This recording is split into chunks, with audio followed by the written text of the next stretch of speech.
నీ మాట సంపూర్ణ స్వచ్ఛత గలది, అది నీ సేవకునికి ప్రియమైనది. నీ బాట సంపూర్ణ స్వస్థత గలది, అది నీ ప్రియునికి ప్రాణమైనది. అయ్యో, ఎంతకాలము ఈ శ్రమ, ఎంతకాలము ఈ రోగము, ఎంతకాలము ఈ సమస్య, ఎంతకాలము ఈ దుఃఖము, ఎంతకాలము ఈ దరిద్రము, ఎంతకాలము ఈ నష్టము, మరి ఎంతకాలము ఈ నరకము. ప్రియులారా, భయపడకుము, ఈ వాక్యమే నిన్ను బ్రతికించును, వాక్యమే నిన్ను స్వస్థపరచును, వాక్యమే నిన్ను బలపరచును, వాక్యమే నీకు నెమ్మదినిచ్చును, వాక్యమే నిన్ను విడిపించును, వాక్యమే నిన్ను నిత్యత్వానికి నడిపించును. ఆ వాక్యమే ఈ స్వచ్ఛమైన వాక్యము. Praise the lord. మన ప్రభు అయిన యేసుక్రీస్తు ఘనమైన నామములో ఈ స్వచ్ఛమైన వాక్యం అనే కార్యక్రమాన్ని వీక్షిస్తూ ఉన్నటువంటి మీ అందరికీ శుభములు తెలియజేస్తూ ఉన్నాను. దేవుడు మిమ్ములను, మీ కుటుంబములను దేవుడు దీవించి ఆశీర్వదించును గాక. నా ప్రియమైన సహోదరి సహోదరులారా, ఈ సమయమందు ఈ కార్యక్రమాన్ని వీక్షిస్తున్నటువంటి మీరు మరి అనేకమైన విషయాలు, పరిశుద్ధ గ్రంథములో ఉన్నటువంటి అనేకమైనటువంటి విషయాలు మీరు చక్కగా నేర్చుకొని ఆధ్యాత్మికంగా బలపడాలని ఒక దైవజనునిగా నేను కోరుకుంటూ ఉన్నాను. గమనించండి, స్వచ్ఛమైన వాక్యం అనే ఈ కార్యక్రమంలో అనేకమైనటువంటి అంశాలను మనం ధ్యానం చేస్తూ ఉన్నాం. ఈ అంశములు బోధించబడుతూ ఉన్నప్పుడు లక్షలాది మంది ప్రజలు వీక్షిస్తూ చాలా ఆశీర్వాదకరంగా, దీవెనకరంగా ఈ సందేశాలు మాకు వినిపిస్తూ ఉన్నారు అని చెప్పి మాకు అనేకులు ఫోన్ చేసి వారి యొక్క ఫోన్ల ద్వారా మమ్మల్ని ఎంతగానో పురికొల్పుతూ ఉన్నారు. అంత మాత్రమే కాదు, అనేకులు ప్రార్థన అవసరాలు తెలియచేసి ప్రార్థనలు వారు చేయించుకొని అనేక మంది వారి కుటుంబాలలో బలమైన అద్భుతాలు, ఆశ్చర్యకార్యాలు, స్వస్థత క్రియలు దేవుడు జరిగిస్తూ ఉన్నాడు. ఈ పరిచర్యలో దేవుడు చేయుచున్న ప్రతి కార్యాన్ని బట్టి, ప్రతి అద్భుతాన్ని బట్టి దేవాది దేవుణ్ణి నేను ఎంతగానో స్తుతిస్తున్నాను. నా ప్రియమైన సహోదరి సహోదరులారా, మీరు కూడా ఈ స్వచ్ఛమైన వాక్యం అనే ఈ కార్యక్రమాన్ని వీక్షిస్తున్నటువంటి మీరు కూడా మీ జీవితంలో ఈ సమయంలో మీ శరీరంలో ఏ బలహీనత ఉన్నా, మీ కుటుంబంలో ఎటువంటి సమస్య ఉన్నా, మీ మదిలో, మీ హృదిలో ఏ ప్రాబ్లం ఉన్నా, దేవుని వాక్యాన్ని చక్కగా వినడానికి మీరు ఆసక్తిని చూపించండి. దేవుడు ఈ వాక్యం వింటున్నప్పుడే మీ పట్ల గొప్ప కార్యాలు, అద్భుత కార్యాలు, ఆశ్చర్యమైన కార్యాలు మీ మదిలో ఉన్న, మీ హృదయంలో ఉన్న, మీ శరీరములో ఉన్న ప్రతి బలహీనత మీ నుండి దూరమైపోవునుగాక. ఖచ్చితంగా దేవుడు బలమైన కార్యం, అద్భుత కార్యము దేవుడు జరిగిస్తాడు. ప్రియమైనటువంటి సహోదరి సహోదరులారా, ఈరోజు ఒక అద్భుతమైన సందేశాన్ని మనం విందాం. జాగ్రత్తగా మనసు పెట్టి ఆలకించాలని మీకు మనవి చేస్తున్నాను. ప్రియమైన వారులారా, పరిశుద్ధ గ్రంథములో నుండి ఇర్మియా గ్రంథం 22వ అధ్యాయం 9వ వచనాన్ని చదువుకుందాం.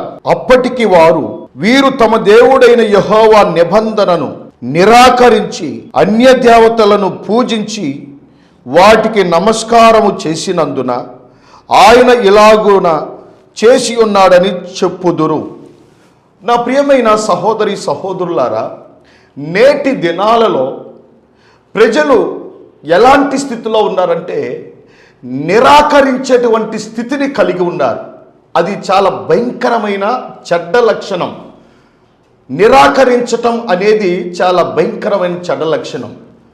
పరిశుద్ధ గ్రంథములో వేటిని నిరాకరించి శాపగ్రస్తమైనటువంటి స్థితిని పొందుకున్నారో చూస్తే చాలా ఆశ్చర్యం వేస్తారు. ప్రియమైనటువంటి సహోదరి సహోదరులారా, చాలామంది మనుషులు ఎలా వారి వారి పనుల్లోనూ, వారి ప్రయత్నాల్లోనూ, వారు చేయుచున్న వ్యాపారాల్లోనూ నిరాకరించే స్వభావం ఎవరిలో అయితే ఉంటుందో వారు అద్భుతమైన విజయాలను వారు చూడలేరు.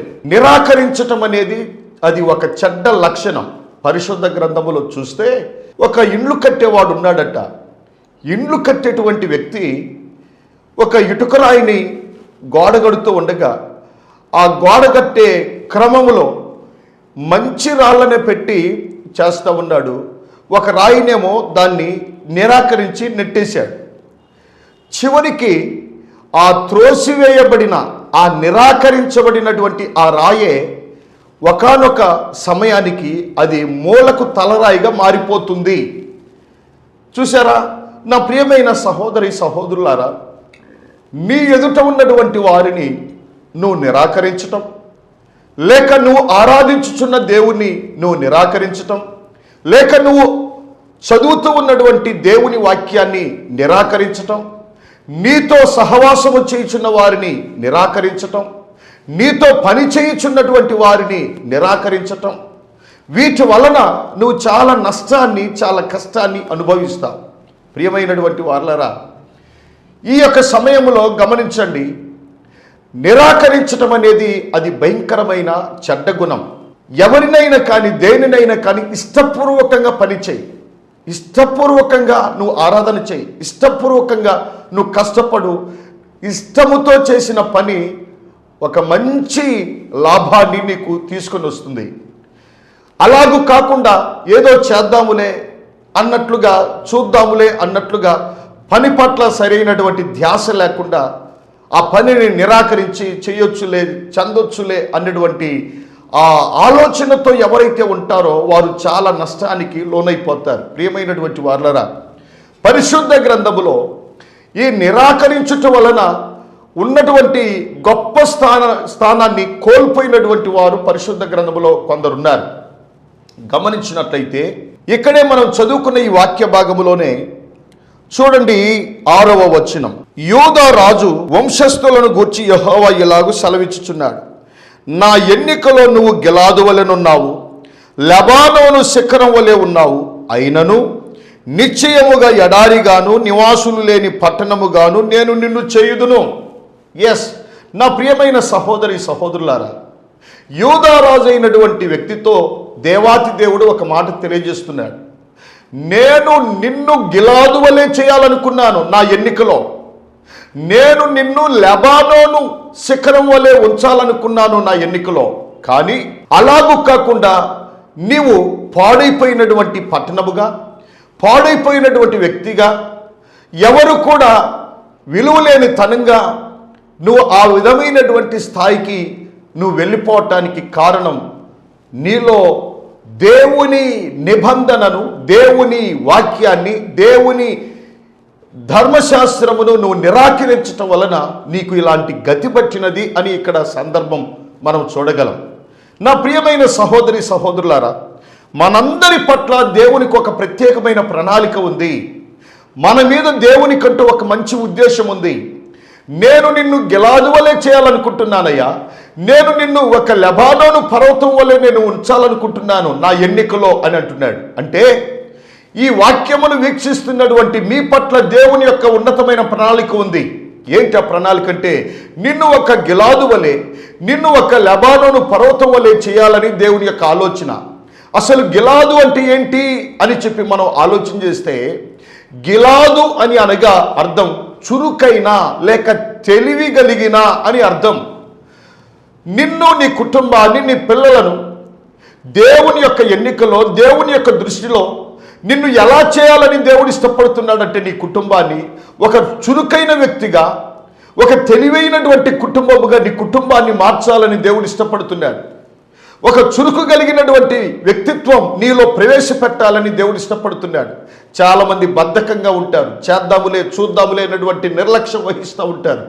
దేవుడు అంటాడు, నా ఎన్నికలో నువ్వు గిలాదు వలె ఉన్నావు. అంటే గిలాదు అనగా చురుకైన లేక తెలివైనటువంటి వాడివిగా నువ్వు ఉండాలి అని చెప్పి దేవుడు ఆలోచన కలిగి ఉన్నాడు. అంతేకాదు, లెబానోను పర్వతము అని అంటే అది ఎత్తైన శిఖరం, అది ఎత్తైన హుందాతనానికి గుర్తు, అది చాలా ఉన్నతమైనటువంటి స్థానానికి అది చిహ్నం. దాని అర్థం అది అన్నమాట. లెబానోను పర్వతం వలె, లెబానోను శిఖరం వలె అంటే ఉన్నతమైనటువంటి స్థానాన్ని నీకు అనుగ్రహించుటకు ఆయన తన ఎన్నికలో నిన్ను గూర్చి ఆలోచన చేస్తూ ఉన్నాడు. అయితే నేటి దినాలలో చాలామంది దేవుని యొక్క ఆలోచనకు విరుద్ధంగా బ్రతుకుతూ ఉన్నారు.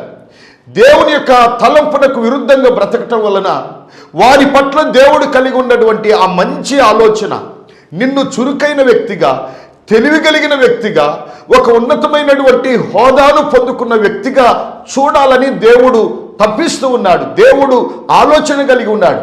నీ కుటుంబంలో నీ కుమారులు తెలివైన వారుగా ఉండాలి, నీ కుమార్తెలు తెలివైన వారుగా ఉండాలి, నీవు తెలివైన వారిగా ఉండాలి. నీలో చురుకుదనము చూడాలి, నీ పిల్లల్లో చురుకుదనము చూడాలి, నీ కుటుంబంలో చురుకుదనము చూడాలి. నువ్వు చురుకైన వ్యక్తివైతే, నువ్వు తెలివి కలిగిన వ్యక్తివైతే నీ పిల్లలు తెలివి కలిగిన వారుగా వారు కూడా అడుగులు వేస్తారు. నీవు ఉన్నతమైన దశలో లెబానోను శిఖరం వలె నువ్వుంటే నీ పిల్లలు అంతకంటే ఇంకా ఉన్నతమైనటువంటి స్థితిలో వారు కూడా ఉంటారు. ఇది దేవుని యొక్క ఎన్నికలో నీ కుటుంబము పట్ల ఆయన కలిగి ఉన్నటువంటి ఉన్నతమైన ఆలోచన. అయితే అటువంటి ఉన్నతమైన ఆలోచనను ప్రజలు గ్రహించకుండా ప్రజలు ఏం చేశారో తెలుసా? దేవునిని నిరాకరించారు.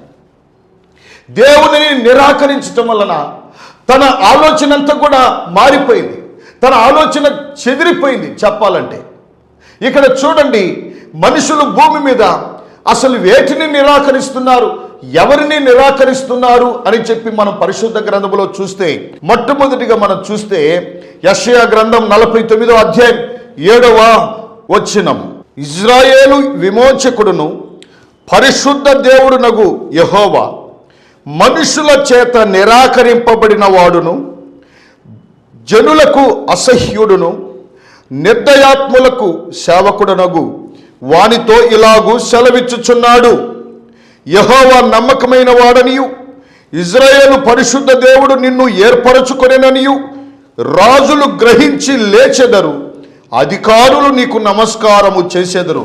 చాలు. నా ప్రియమైన సహోదరి సహోదరులారా, మనుషులు తమ దేవుడైన యెహోవాను నిరాకరించి జీవిస్తున్నారు.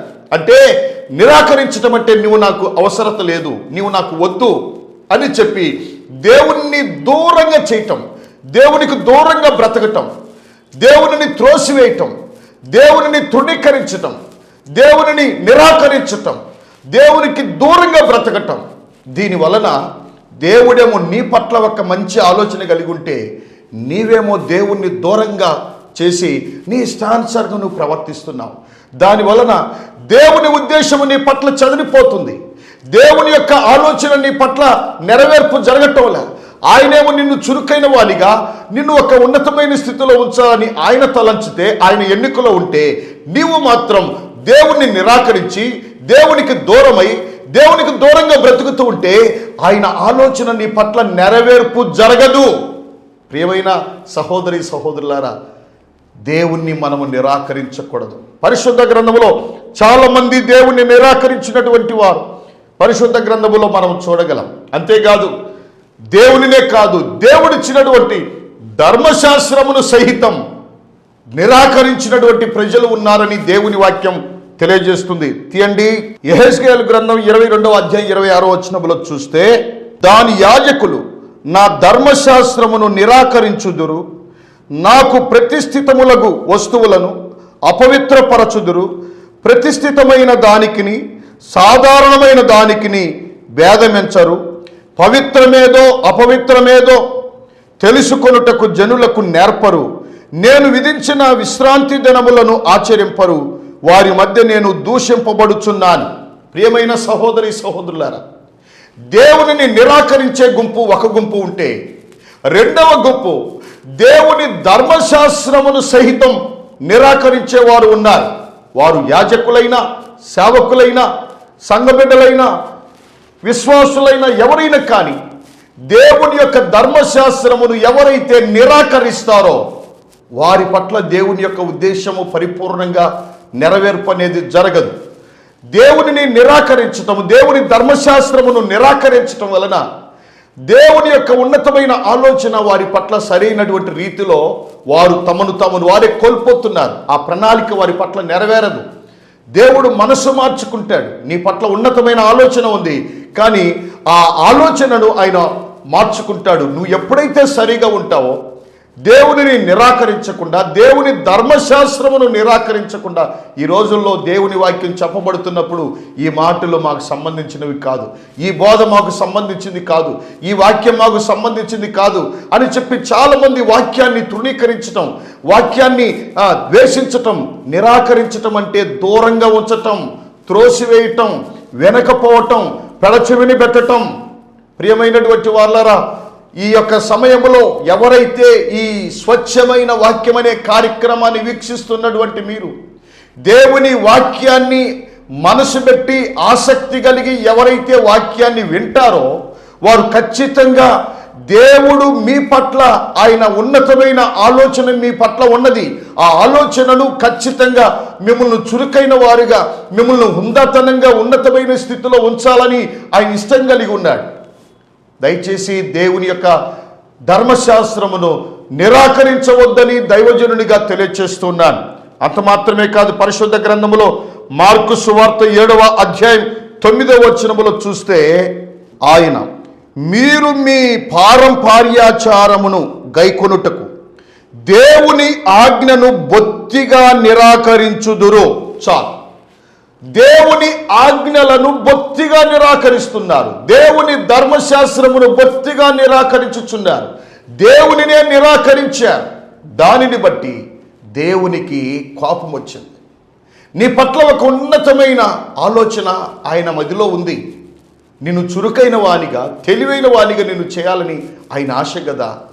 ఆ ఆశను బట్టి నువ్వు ప్రవర్తించకుండా నువ్వు దేవుని యొక్క ఆజ్ఞలను నిరాకరిస్తున్నావు, దేవుని ధర్మశాస్త్రమును నిరాకరిస్తున్నావు, దేవునిని నిరాకరిస్తున్నావు. నిరాకరించటం వలన దేవుని యొక్క ఉన్నతమైనటువంటి ఆలోచనను నీకు నీవే చెడగొట్టుకుంటున్నావు. నా ప్రియమైన సహోదరి సహోదరులారా, అందుకే దేవుని నిరాకరించకూడదు, దేవుని యొక్క ధర్మశాస్త్రమును నిరాకరించకూడదు, దేవుడిచ్చినటువంటి ఆజ్ఞలను నిరాకరించకూడదు. ఖచ్చితంగా దేవునిని, దేవుని ఆజ్ఞలను, దేవుని ధర్మశాస్త్రమును మనం గైకొని దాని ప్రకారంగా ఎవరైతే జీవించటానికి అడుగులు వేస్తారో వారి పట్ల దేవుడు ఖచ్చితంగా చురుకైన వారిగా వారిని తయారు చేస్తాడు, తెలివి కలిగిన వారిగా దేవుడు వారిని తయారు చేస్తాడు. దేవుడు వారికి మంచి జ్ఞానాన్ని ప్రసాదిస్తాడు, చురుకుదనాన్ని దేవుడు దయచేస్తాడు, ఉన్నతమైనటువంటి స్థితిలోనికి దేవుడు వారిని నడిపిస్తాడు. ప్రియమైనటువంటి వాళ్ళ, నువ్వు ఉన్నతమైనటువంటి స్థితిలోనికి చేరుకోలేకపోవటానికి కారణం నువ్వు నిరాకరించటం వలన నువ్వు చురుకుదనం అనేది లోపించిపోతుంది, చురుకుదనం అనేది రావటం లేదు, నువ్వు బద్ధకస్తుడుగా మారిపోతున్నావు. దేవుని యొక్క ఎన్నికలో నువ్వు ఆయన ఎన్నికను నువ్వు కోల్పోతున్నావు. ప్రియమైనటువంటి వాళ్ళరా, ఇంకొక విషయాన్ని ధ్యానం చేద్దాం. అపోస్తలుల కార్యములు 7వ అధ్యాయం 35వ వచనములో చూస్తే, అధికారిని గాను తీర్పరిని గాను నిన్ను నియమించిన వాడెవడని వారు నిరాకరించిన ఈ మోషేను అతనికి పొదలో కనబడిన దేవదూత ద్వారా దేవుడు అధికారిని గాను విమోచకుని గాను నియమించి పంపెను. నేటి దినాలలో సేవకులను నిరాకరించేవారు చాలామంది ఉన్నారు. మొదటిగా దేవుని నిరాకరిస్తున్నారు, రెండవది దేవుని ధర్మశాస్త్రమును నిరాకరిస్తున్నారు, మూడవది దేవుని సేవకులను నిరాకరించేటువంటి ప్రజలు ఉన్నారు. ప్రియమైనటువంటి వాళ్ళరా, మీ ఇంటికి వచ్చేటువంటి సేవకులను చులకనగా చూస్తున్నావా? మీ ఇంటికి వస్తున్నటువంటి దైవజనులను నిరాకరిస్తున్నావా? వారిని త్రోసేస్తున్నావా? చులకనగా చూస్తున్నావా? తక్కువగా చూస్తున్నావా? తృణీకరిస్తున్నావా? అలాంటిది ఎప్పుడు కూడా నీ జీవితంలో నువ్వు చేయకూడదు. దేవుని సేవకుని నిరాకరించవద్దు.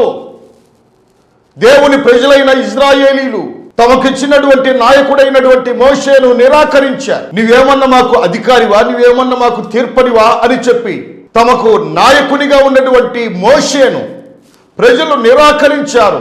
తద్వారా వారు పొందిన శ్రమ అంతా ఇంత కాదు.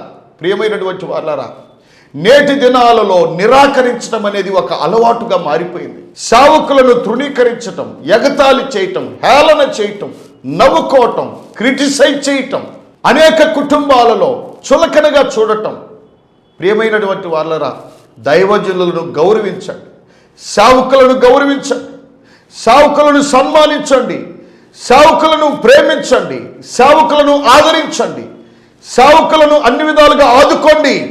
మీ కుటుంబాలు ఉన్నతమైన దశలో ఉంటాయి, మీ కుటుంబాలు ఉన్నతమైన స్థితిలో ఉంటాయి. ప్రియమైనటువంటి సహోదరి సహోదరులారా, దేవుడు మిమ్మల్ని చురుకైన వారిగా చేస్తాడు. మీ పిల్లలలో చురుకుదనాన్ని దేవుడు క్రియేట్ చేస్తాడు. దేవునికి, దేవుని ధర్మశాస్త్రమునకు, దేవుని సేవకులకు నువ్వు ఎప్పుడైతే గౌరవిస్తావో, వారిని గణపరుస్తావో, వారికి నీ హృదయంలో మంచి స్థానం ఎప్పుడైతే ఇస్తావో, నీ కుటుంబాన్ని చురుకైన కుటుంబముగా మార్చేస్తాడు. నీ పిల్లలను చురుకైన పిల్లలుగా మార్చేస్తాడు. నీ కుటుంబాన్ని ఉన్నతమైన దిశలో నిలబెడతాడు. అది ఆయన ఎన్నికలో నీ పట్ల ఒక ఉన్నతమైనటువంటి ఆలోచన ఆయన కలిగి ఉన్నాడు. ప్రియమైన వారలారా, గమనించండి, దేవుని సేవకులను నిరాకరించవద్దు అని సేవకునిగా తెలియచేస్తున్నాను. ఒకవేళ నీవు దేవునిని కానీ, దేవుని ధర్మశాస్త్రమును కానీ, దేవుని సేవకులను కానీ నువ్వు నిరాకరించినట్లయితే దేవుడు నీ పట్ల ఏం చేస్తాడో తెలుసా? చాలా జాగ్రత్తగా దేవుని మాటలు విందాం. చూడండి, ద్వితీయోపదేశకాండం 29వ అధ్యాయం 25వ వచనం నుండి చూస్తే, మరియు వారు వారి పితరుల దేవుడైన యెహోవా ఐగుప్తు దేశముల నుండి వారిని రప్పించిన తరువాత ఆయన తమతో చేసిన నిబంధనను వారు నిరాకరించిరి. తామెరుగని అన్య దేవతలను, ఆయన వారికి నియమింపని దేవతలను పూజించి వాటికి నమస్కరించిరి.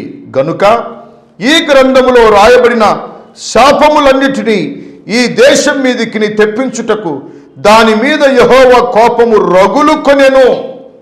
ఎస్, నా ప్రియమైన సహోదరి సహోదరులారా, నువ్వు ఎప్పుడైతే దేవునిని నిరాకరిస్తావో, దేవుని ధర్మశాస్త్రమును నిరాకరిస్తావో, దేవుని సేవకులను నిరాకరిస్తావో, తద్వారా నువ్వు పొందుకోబోయే ఫలితం ఏంటో తెలుసా?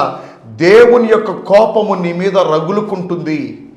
ఈ పరిశుద్ధ గ్రంథములో ఉన్నటువంటి ఆ శాపములన్నీ తెలియకుండానే మీ కుటుంబాన్ని ఆవరిస్తాయి, మీ కుటుంబాన్ని శోధిస్తాయి, మీ కుటుంబాన్ని ఆవరిస్తాయి. దేవుడేమో మిమ్మల్ని ఉన్నతంగా చూడాలి, మిమ్మల్ని తెలివిగలిగిన వారిగా చూడాలి, చురుకైన వారిగా చూడాలి, మీ పిల్లలను చురుకైన వారిగా మీ పిల్లలను తయారు చేయాలని దేవుడు తలంచితే, నీలో ఉన్నటువంటి ఈ నిరాకరించే బుద్ధిని బట్టి తెలియకుండానే ఈ శాపములన్నీ నీ కుటుంబాన్ని ఆవరించి తెలివిగలిగిన వారు సైతం బుద్ధి లేని వారుగా మారిపోతున్నారు. జ్ఞానం కలిగిన వారు పిల్లలు సైతం తెలివి తక్కువ వారుగా మారిపోతున్నారు. కారణం ఏమిటి అంటే, దేవుని యొక్క కోపం అనేది నీ ఇంటిని ఆవరించి, నీ కుటుంబాన్ని ఆవరించి తెలియకుండానే నీ పరిస్థితులన్నీ కూడా మారిపోతున్నాయి. అటువంటి భయంకరమైనటువంటి కోపానికి, అటువంటి భయంకరమైనటువంటి స్థితికి నీ కుటుంబము రాకుండా, నీ కుటుంబము ఎల్లవేళలా ఘనంగా ఉండాలని ఒక దైవజనునిగా కోరుకుంటున్నాను. నిరాకరించుట వలన దేవుని కోపం అనేది నీ ఇంటి మీదకి వస్తూ ఉంది. అంత మాత్రమే కాదు, లేవియ కాండం 26వ అధ్యాయం 14 నుండి 16 వచనాలు చూస్తే, మీరు నా మాట వినక, నా ఆజ్ఞలన్నిటినీ అనుసరింపక, నా కట్టడలను నిరాకరించిన ఎడలను, నా ఆజ్ఞలన్నిటినీ అనుసరింపక, నా నిబంధనను మీరునట్లు, మీరు నా తీర్పుల విషయమై అసహించుకొని ఎడలను, నేను మీకు చేయునదేమనగా, మీ కన్నులను క్షీణింపజేయునట్టియు, ప్రాణమును ఆయాసపరచునట్టియు, తాపజ్వరమును క్షయరోగమును మీ మీదికి రప్పించేదను. మీరు విత్తిన విత్తనములు మీకు వ్యర్థములగును, మీ శత్రువులు వాటి పంటను తినిదరు. చాలు. నా ప్రియమైన సహోదరి సహోదరులారా, నువ్వు దేవునిని నిరాకరించిన దానిని బట్టి, దేవుని ధర్మశాస్త్రమును నిరాకరించిన దానిని బట్టి, దేవుని సేవకులను నిరాకరించిన దానిని బట్టి, మొదటిగా పరిశుద్ధ గ్రంథములో ఉన్న శాపములన్నీ కూడా నీ కుటుంబాన్ని ఆవరిస్తాయి. రెండవదిగా, నువ్వు నిరాకరించిన దానిని బట్టి భయంకరమైనటువంటి నీ కన్నులను క్షీణింపజేసేటువంటి తెగుళ్ళు, లేదా భయంకరమైన జ్వరాలు, భయంకరమైన దీర్ఘకాలిక వ్యాధులు కుటుంబాన్ని ఆవరించి ఒకరి తర్వాత ఒకరికి, ఒకరి తర్వాత ఒకరికి, ఒకరి తర్వాత ఒకరికి భయంకరమైనటువంటి రోగాలు, జబ్బులు ఇవన్నీ కూడా కుటుంబాన్ని ఆవరిస్తాయి. అంటే నిరాకరించిన దానిని బట్టి ఎంత భయంకరమైనటువంటి పరిస్థితి వస్తుందో చూడండి.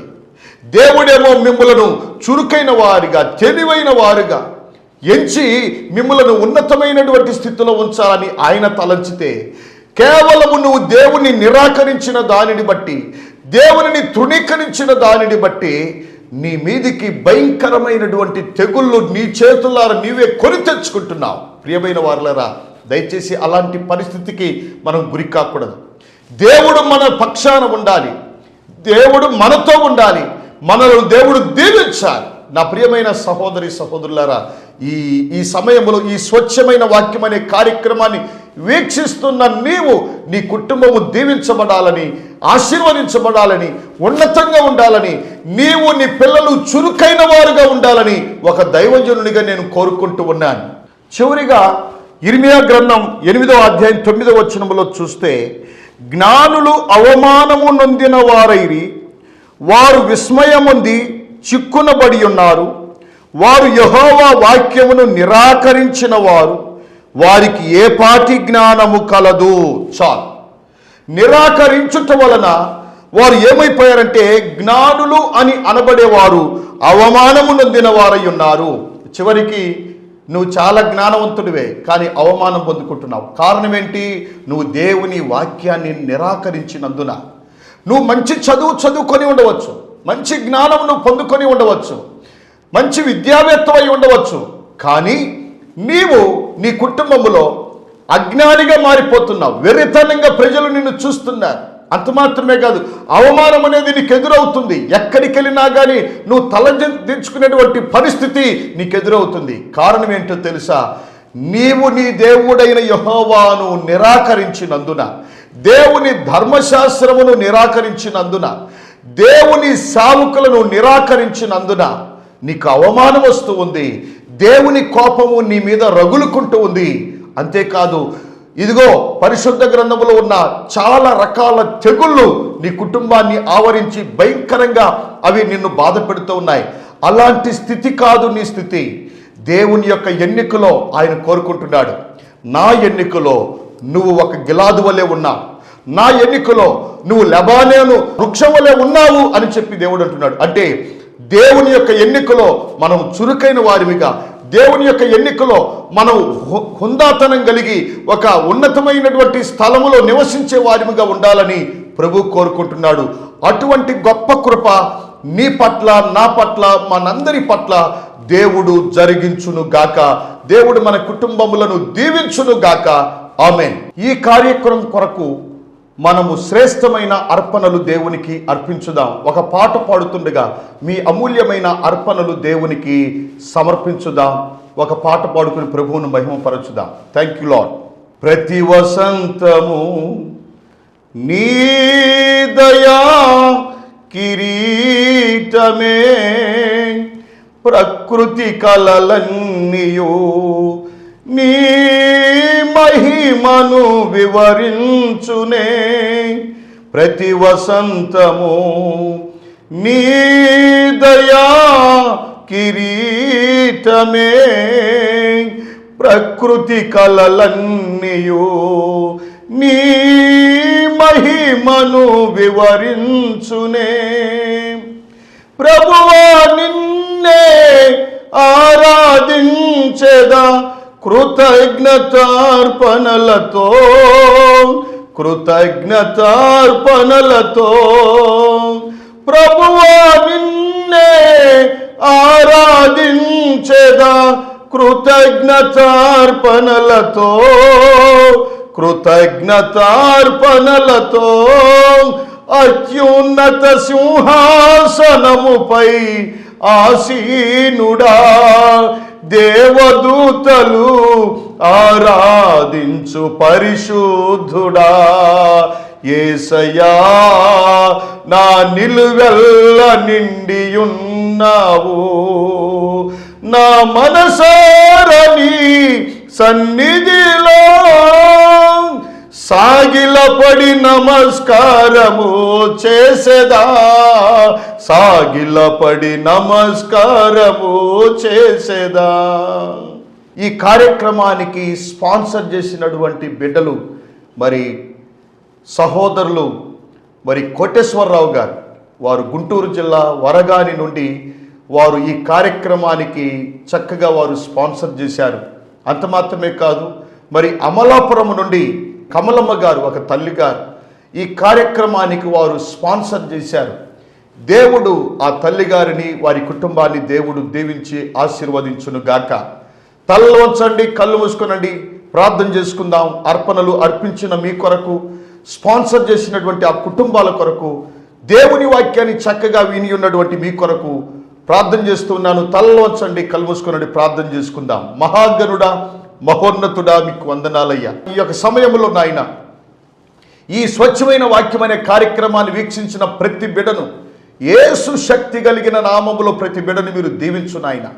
ఈ కార్యక్రమానికి స్పాన్సర్ చేసినటువంటి అయ్యా పెద్దలు కోటేశ్వరరావు గారిని బట్టి ప్రార్థిస్తూ ఉన్నాం. అదేవిధంగా తల్లిగారు కమలమ్మ గారిని బట్టి ప్రార్థిస్తున్నాం. వారిని, వారి కుటుంబములను యేసు శక్తి కలిగిన నామములో ప్రతి బిడ్డను మీరు దీవించు నాయన. ప్రతి బిడ్డను మీరు ఆశీర్వదించండి, వారి కుటుంబములను దీవించండి.